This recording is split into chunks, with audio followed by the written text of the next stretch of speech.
Antenne 2, 20h, le journal de la rédaction, Henri Sagnier. Bonsoir. Cohésion, confiance et action à la une du journal d'Antenne 2. Jacques Chirac engagera la responsabilité de son gouvernement, vraisemblablement jeudi prochain. Matignon précise notamment « Nous devons compter sur un appui sans faille de la majorité pour faire face aux problèmes qui découlent de la situation boursière et monétaire ». Dans quelques instants, analyse et première réaction, bien sûr.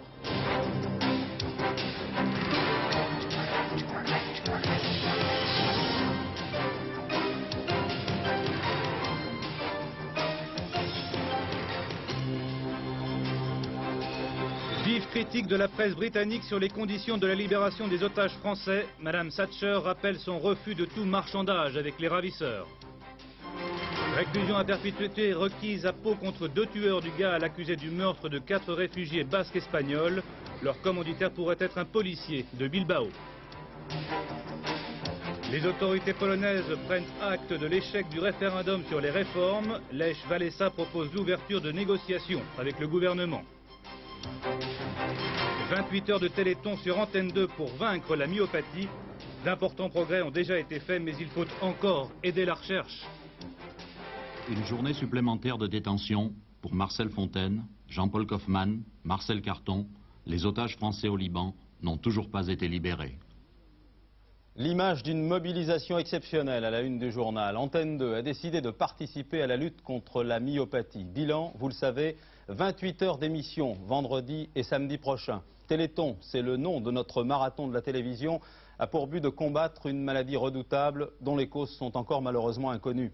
Ces derniers temps, la recherche a progressé, certes de façon extraordinaire, mais ce n'est pas encore suffisant.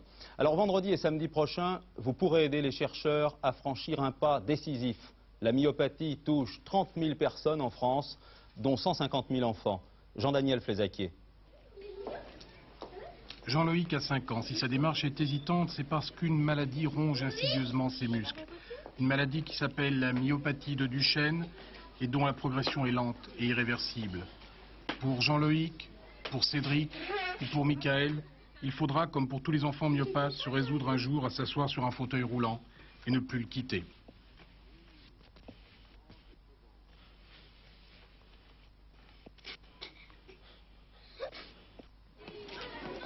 Comme l'hémophilie, la myopathie de Duchenne frappe seulement les garçons. Mais l'erreur génétique est véhiculée par les femmes qui la transmettent de génération en génération. Dans un couple dont la femme porte l'anomalie génétique, la probabilité d'avoir un fils atteint de myopathie est de 25%. La probabilité que ce couple transmette l'anomalie à leur fille est de 50%. Depuis quelques années et grâce à une coopération internationale, la recherche a progressé à pas de géant dans la connaissance de la myopathie. On a ainsi isolé récemment le gène responsable de la maladie en le localisant très précisément sur le chromosome X.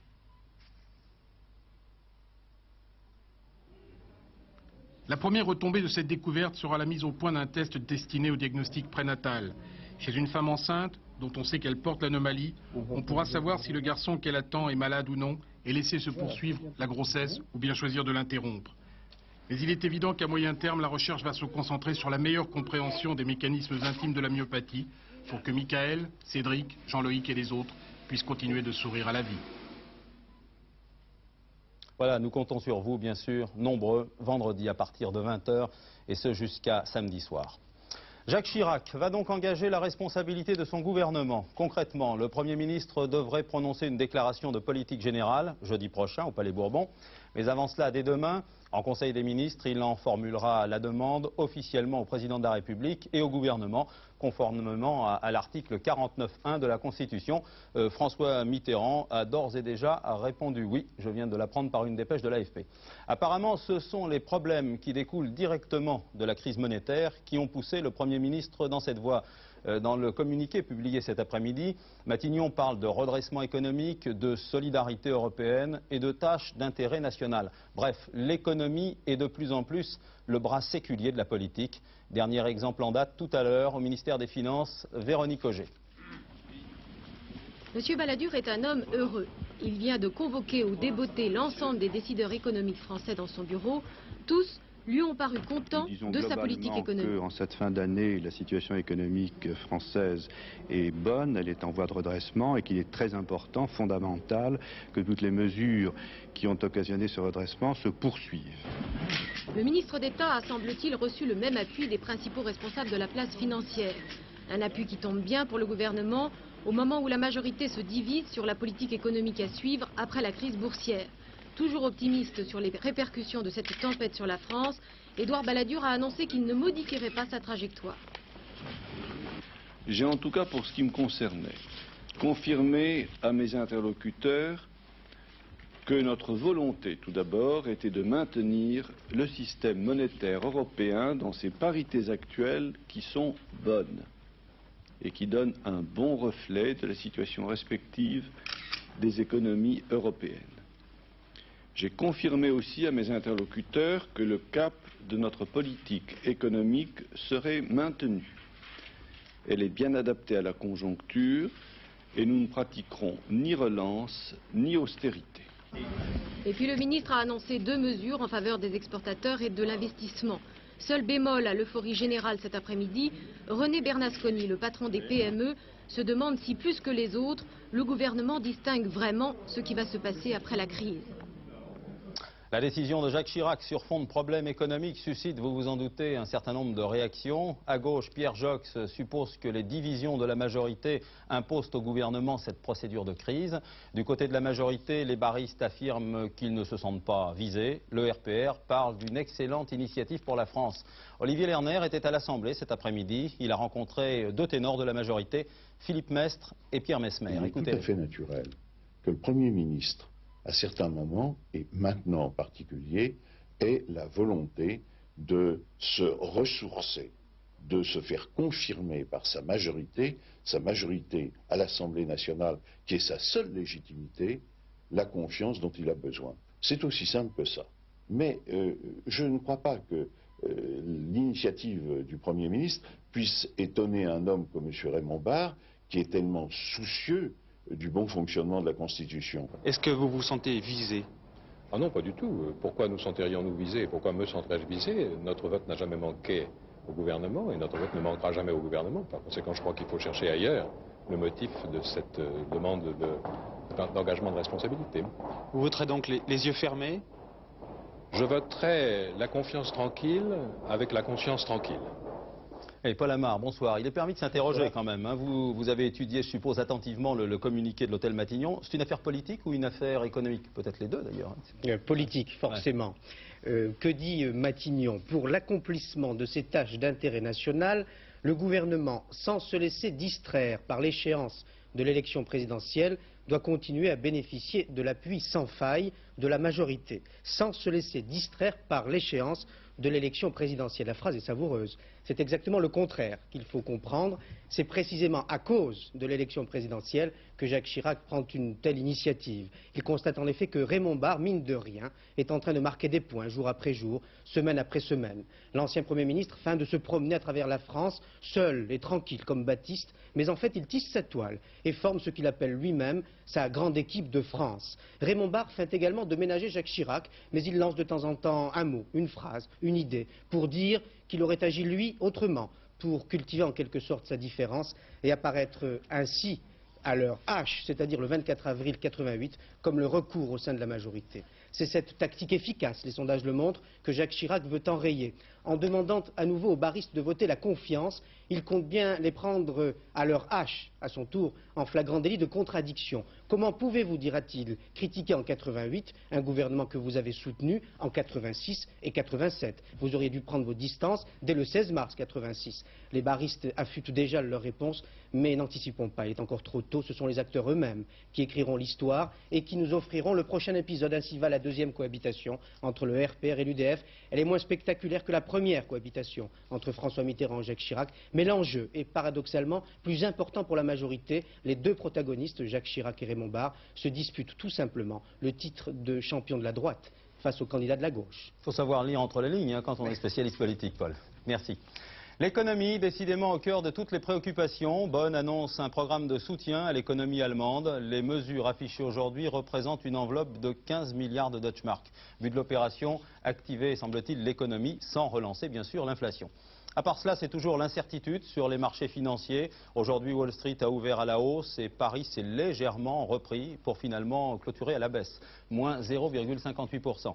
Les fluctuations du dollar entretiennent toujours un certain pessimisme ambiant. Hier à Tokyo, le petit billet vert est tombé à son niveau le plus bas depuis 1947. À Paris, redressement sensible du dollar, mais à l'heure des comptes, on fait plutôt grise mine. Enquête de Christophe Martet. Dans cette citerne, 22 tonnes de jus d'orange concentré. C'est l'unique matière première de l'usine Pampril spécialisée depuis 50 ans dans le jus de fruits. Avec une seule citerne, on peut obtenir 132 000 litres de jus d'orange. Le concentré d'orange, l'entreprise l'achète chez le plus gros producteur mondial, le Brésil, et le paye intégralement en dollars. La baisse du dollar, c'est une aubaine pour la trésorerie de l'entreprise. Il faut savoir qu'une variation de 1 franc sur le cours de dollar a une incidence de 10 millions de francs sur le résultat de l'entreprise. 10 millions de francs, c'est aussi ce que l'usine a perdu chaque année entre 1982 et 1985. À cette époque, le dollar était passé de 5 à 9 francs. Face à ce surcoût de la matière première, les dirigeants sont obligés de mettre en place un plan de restructuration. L'effectif passe de 460 à 260 personnes. Le matériel est modernisé. Un exemple, cette machine d'emballage qui permet de livrer directement aux grandes surfaces. En 1987, pour la première fois depuis 6 ans, Pampril renoue avec les bénéfices. Le seul problème, c'est d'avoir toujours un minimum de rentabilité qui nous permet d'être à l'abri des coups de torchon. L'équilibre reste tout de même fragile. Un dollar en hausse pourrait à nouveau tout compromettre. La solution, faire pousser des oranges dans d'autres pays pour échapper à la loi du billet vert. Mais on n'échappe pas à cette autre loi, celle du climat. France-Iran, où la normalisation en marche. Paul Tory, le consul de France à Téhéran, est rentré hier soir à Paris. Le voici. Le Quai d'Orsay affirme que les derniers événements vont créer une nouvelle dynamique dans les rapports franco-iraniens. On s'attend notamment à des progrès sur le contentieux financier et l'on évoque de plus en plus le remboursement du prêt Eurodif. Pour l'instant, la France n'a remboursé que 330 millions de dollars pour un prêt initial d'une valeur d'1 milliard de dollars. La normalisation des rapports entre Paris et Téhéran provoque une colère non dissimulée, vous allez l'entendre dans l'entourage de Mme Thatcher et également chez les éditorialistes britanniques. En 2 mots, Londres reproche à Paris de manquer à la solidarité occidentale face au terrorisme. Philippe Rochaud à Londres. Une presse britannique déchaînée contre la France avec les mots trahison et marchandage qui reviennent comme une litanie. Et cette accusation du journal indépendant: pour obtenir la libération de ses otages, la France aurait livré des armes à l'Iran. Depuis, Paris a catégoriquement démenti.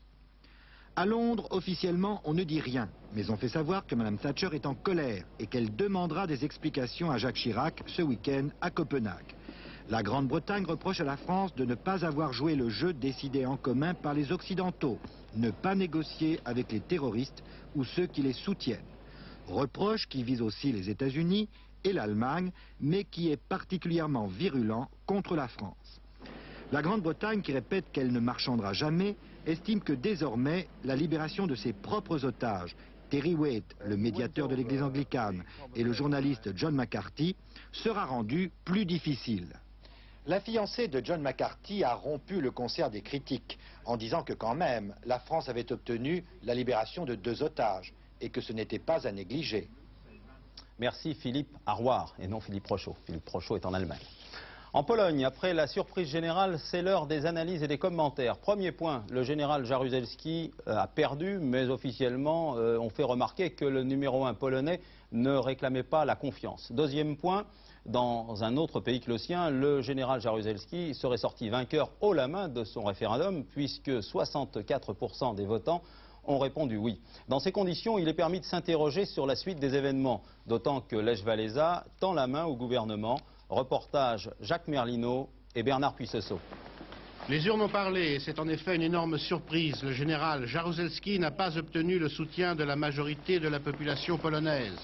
Pour être tout à fait précis, sur 100 électeurs, 45 ont dit oui, 22 ont dit non et 33 ne sont pas allés voter. Le total des non et des abstentions fait donc 55% des électeurs inscrits. Or, selon la loi polonaise, un référendum, pour être adopté, doit recueillir la majorité des inscrits. Que va faire le gouvernement polonais? Démissionner? Son porte-parole, M. Jerzy Urban, répond. Non, le gouvernement ne va pas démissionner, car la question de confiance n'était pas dans ce référendum. Simplement, nous avons mis en marche une série de réformes, mais sur un rythme lent.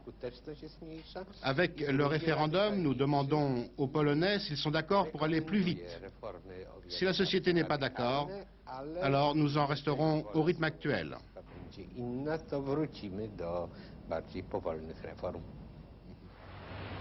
Des réformes appliquées sur un rythme lent, cela signifie aussi des hausses de prix moins fortes que celles annoncées pour janvier prochain.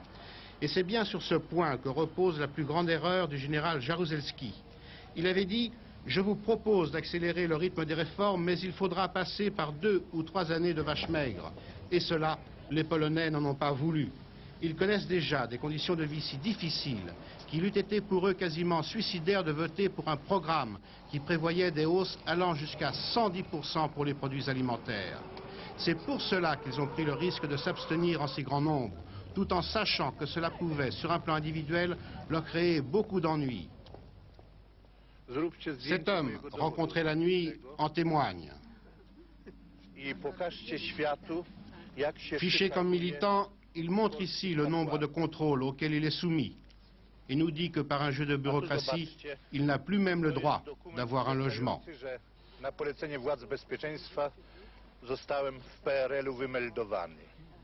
Ou cette femme encore qui dit sa lassitude.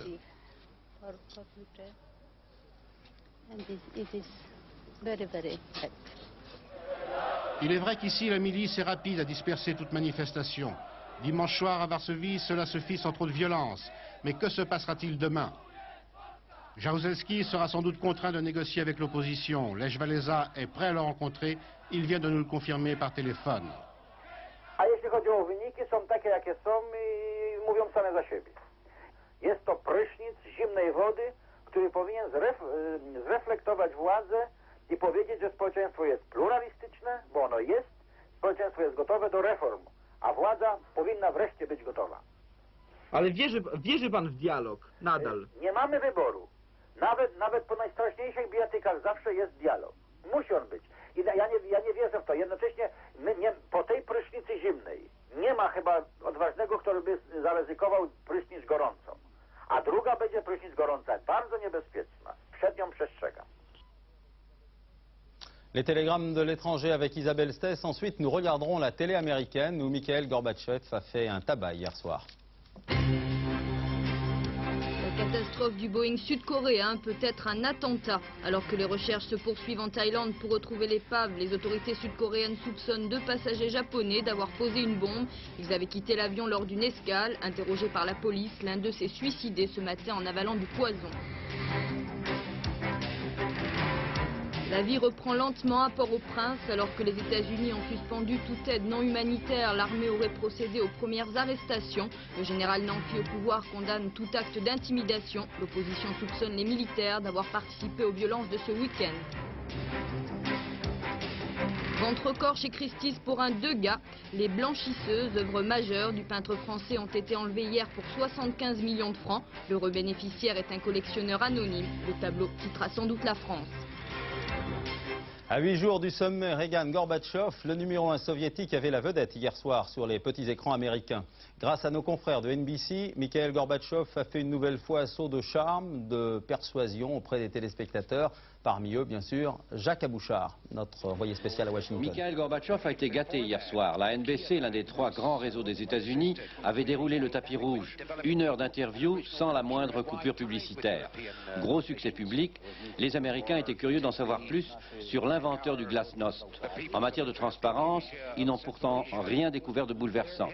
Même si M. Gorbatchev a révélé, en réponse à une question, qu'il discutait de tous les sujets, sans aucune exception, avec son épouse Raïssa. Plus sérieusement, il a au moins fait un aveu. L'URSS mène des recherches, comme l'Amérique, dans le domaine de la défense spatiale. La fameuse guerre des étoiles n'est pas un monopole réganien. Le leader du Kremlin n'a pas été avare de sourire hier soir. Droits de l'homme, Afghanistan, mur de Berlin, il avait réponse à tout. Son habileté n'est pas en question. Est-il sincère, se demandent ce matin ceux qui l'ont écouté. Joueriez-vous au poker avec lui, demande sous forme de boutade un commentateur de Washington. Monsieur Gorbatchev laisse les sceptiques rêveurs lorsqu'il affirme par exemple « Nous ne cherchons pas à imposer aux autres notre façon de voir ». Ou quand il ajoute à propos des sévères limitations imposées à l'immigration des Juifs soviétiques, seules les personnes impliquées dans des problèmes de sécurité n'obtiennent pas leur visa de sortie. Politique, le 26e congrès du Parti communiste s'ouvre demain à Saint-Ouen, dans la région parisienne. Il s'achèvera dimanche prochain par un projet de résolution, projet qui repose sur 3 mots-clés: paix, justice, liberté. Comme d'habitude, de nombreux observateurs étrangers assisteront aux travaux, parmi eux M. Ligatchov, qui n'est autre que le numéro 2 soviétique. À la veille du congrès, M. Ligatchov a rencontré Jacques Chirac aujourd'hui, portrait d'un numéro 2 en mission par Georges Bortoli. Le numéro 2 ne ressemble pas au numéro 1. M. Ligatchov, qui a 10 ans de plus que M. Gorbatchev, a le geste le plus mesuré. Il est moins prodigue de déclarations. Il est celui qui maintient la tradition que M. Gorbatchev bouscule. L'homme qui met un bémol, qui corrige l'impétuosité gorbatchevienne. M. Chirac l'a sûrement remarqué d'ailleurs, car M. Ligatchov ne manque jamais une occasion de faire observer que les réformes, la rénovation, autrement dit la perestroïka, c'est bien, mais qu'à son avis, il n'en faut pas trop. Détail capital, c'est M. Ligatchov qui a le contact avec les milliers de hauts fonctionnaires du parti. Autrement dit, il est l'homme par lequel les instructions de M. Gorbatchev transitent obligatoirement. Les dirigeants français sont tout à fait conscients de son importance, puisqu'après M. Chirac, M. Ligatchov verra M. Mitterrand après-demain. À l'issue de l'entretien d'aujourd'hui, Jacques Chirac a demandé à M. Ligatchov d'intervenir en faveur de notre confrère Alain Guyot, qui est actuellement emprisonné en Afghanistan. Le Premier ministre a également insisté sur le cas du professeur Meyman, qui ne peut quitter l'URSS. À Paris, du jamais vu dans les annales de la police. Ce matin, les commissaires de police se sont réunis en congrès extraordinaire pour protester contre l'inculpation de l'un d'entre eux, Yves Jobbik, accusé de proxénétisme aggravé. Les policiers n'ont visiblement pas apprécié l'incursion de la gendarmerie dans cette affaire. Propos très durs également à l'égard des magistrats accusés d'orchestrer la guerre des polices. Emmanuel Vanier. Les commissaires de police dans la rue. Ils étaient 200 ce midi devant le ministère de l'Intérieur pour protester contre l'inculpation de proxénétisme de l'un de leurs collègues, Yves Jobbik. C'est un spécialiste du milieu de la drogue et de la prostitution. Il travaille ici dans le 17e arrondissement. Il a été inculpé après les déclarations de 2 prostituées qui affirment lui avoir versé de l'argent. Aucune preuve pour étayer ces témoignages, alors depuis c'est la grogne chez les commissaires. Et ce d'autant plus que c'est la gendarmerie qui a interpellé Yves Jobbik à Paris. De quoi relancer les rivalités police-gendarmerie dans la capitale. C'est pourquoi les commissaires ont demandé ce matin une audience au ministère de l'Intérieur. Il s'agit de trouver les solutions qui permettront aux uns et aux autres de travailler en bonne intelligence au lieu de travailler actuellement dans le cadre de rivalités malsaines. Je crois que c'est ce que nous devons faire les uns et les autres pour mieux servir les Français au niveau de la sécurité. La commission Cabane a été mise en place en septembre dernier. Sa mission, proposer des mesures pour une meilleure complémentarité police-gendarmerie. Le ministère de l'Intérieur lui a demandé aujourd'hui d'accélérer le cours de ses travaux. L'enjeu, c'est d'éviter une nouvelle guerre des polices. À Lyon, au terme de 7 heures d'interrogatoire au palais de justice du Rhône, 51 chefs d'inculpation ont été signifiés ce soir par le juge Marcel Lemonde à l'artificier d'action directe Max Frérot, qui a été écroué dans la région lyonnaise. C'est le magistrat qui l'indique. Max Frérot sera prochainement transféré à Paris pour se voir notifier les affaires parisiennes. Ce transfert interviendra vraisemblablement dans la nuit de mardi à mercredi. À Pau, le procès du Gall a débuté hier devant la cour d'assises des Pyrénées-Atlantiques. 2 hommes doivent répondre de l'attentat le plus meurtrier revendiqué par l'organisation. Aujourd'hui, le procureur de la République a requis la réclusion criminelle à perpétuité.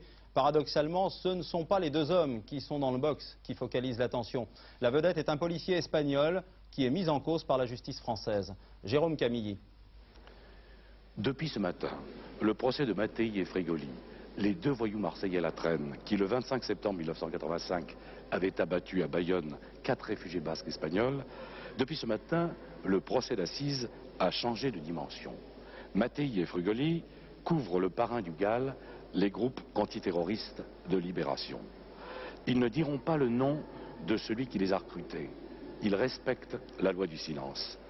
C'est la presse espagnole qui désigne ouvertement le commanditaire.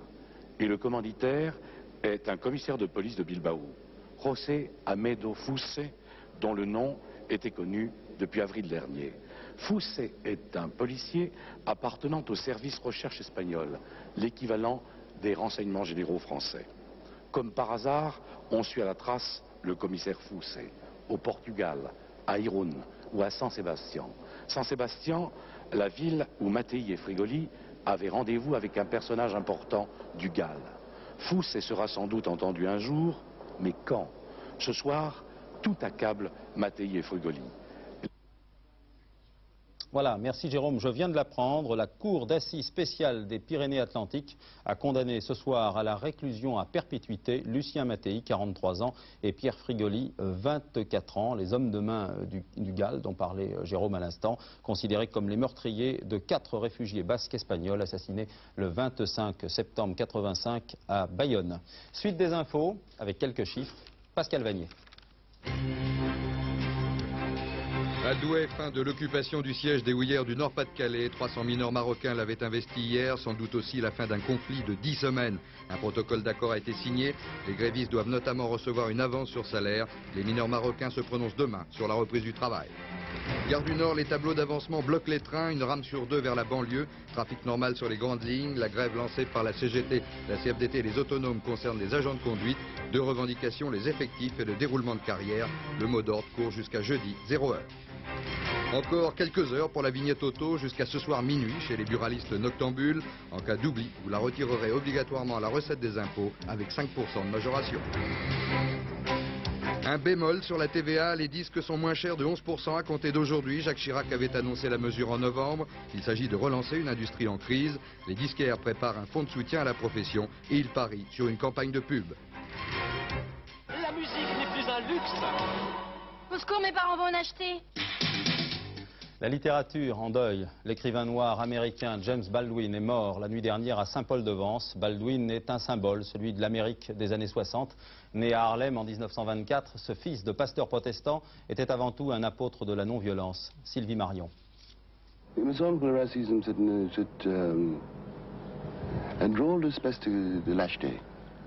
On n'entendra plus la voix de James Baldwin nous rappeler inlassablement à travers son œuvre qu'au fond de tout homme blanc il y a un raciste qui sommeille et que c'est au prix d'une lutte de chaque instant, y compris contre soi-même, qu'on mettra fin à la discrimination raciale.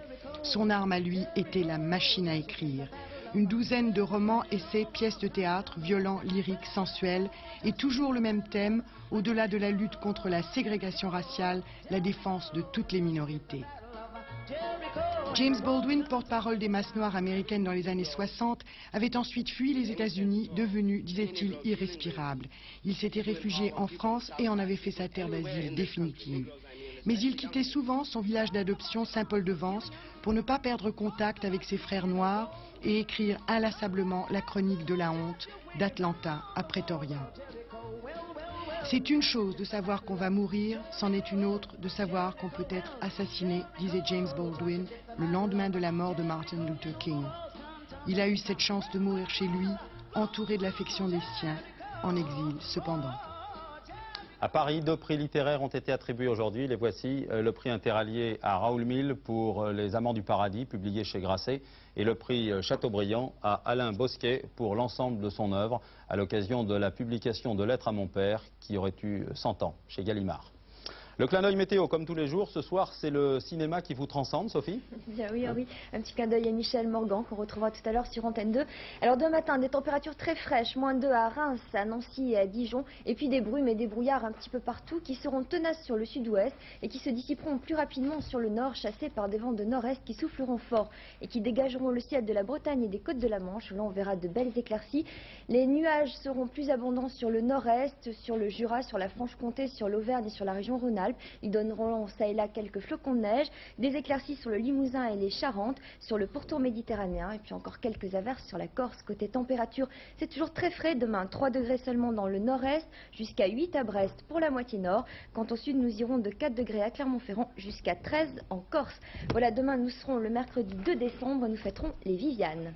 Voilà, je retourne priorité à l'information. Je vous donne cette dernière information qui concerne le sport et plus particulièrement le rugby. 2 joueurs marseillais sont en garde à vue ce soir après la mort de Dominique Lédier. Vous savez que la mort de ce joueur était intervenue sur un terrain de rugby il y a une quinzaine de jours. C'était le 15 novembre dernier. De même source, on ajoute que les inculpations de ces 2 joueurs pourraient intervenir dans le courant de la soirée. Voilà, je vous rappelle brièvement les grands rendez-vous de ce soir. Dans quelques instants, plein feu sur Michel Morgan, à travers un film d'Yves Allégret, Les Orgueilleux. Vers 22h15, Michel Morgan, c'est un événement, répondra à vos questions au cours d'un dossier de l'écran exceptionnel animé par Claude Sérillon. À 23h30, dernier journal avec Aubry Edler. Tout de suite après, n'oubliez pas, Entrer sans frapper, c'est la nouvelle émission proposée par Antenne 2 et Europe 1. Excellente soirée sur Antenne 2, je vous retrouve demain, 20h. Bonsoir.